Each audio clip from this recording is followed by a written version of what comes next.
Alessandro Azzeni. Dani.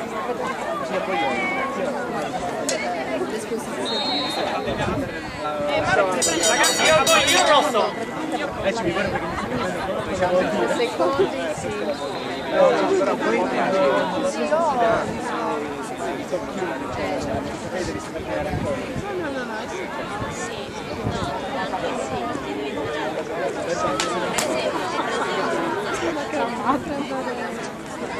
ragazzi, al colpo ci si ferma, e lo si dichiara anche.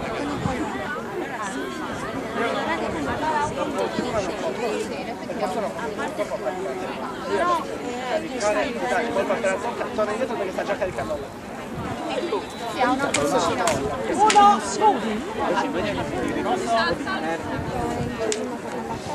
Antonello, tutto a posto?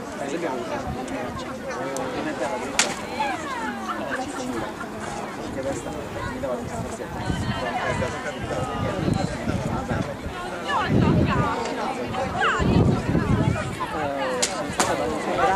dalla curva mi sono rialzato, mi sono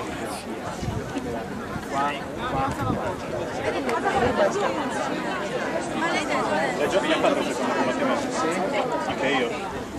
Quindi controllo SM, tu contro me. Io controllo SA e poi tu controllo SA e quindi ho me con ci manca ancora tu che ci dà. Io in realtà poi veramente la giro, mi cascamento stanno piani. 3, 4, 5.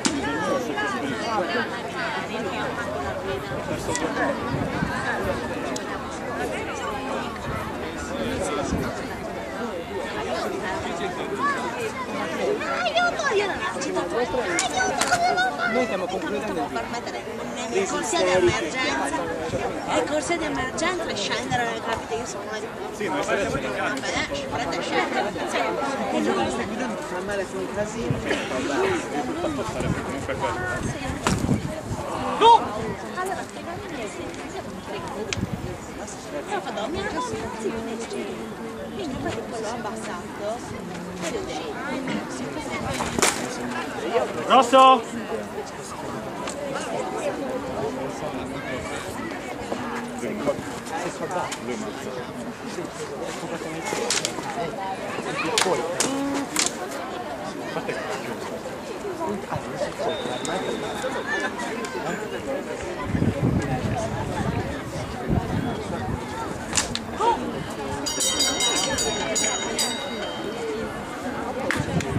Passa il turno Alessandro Azzeni.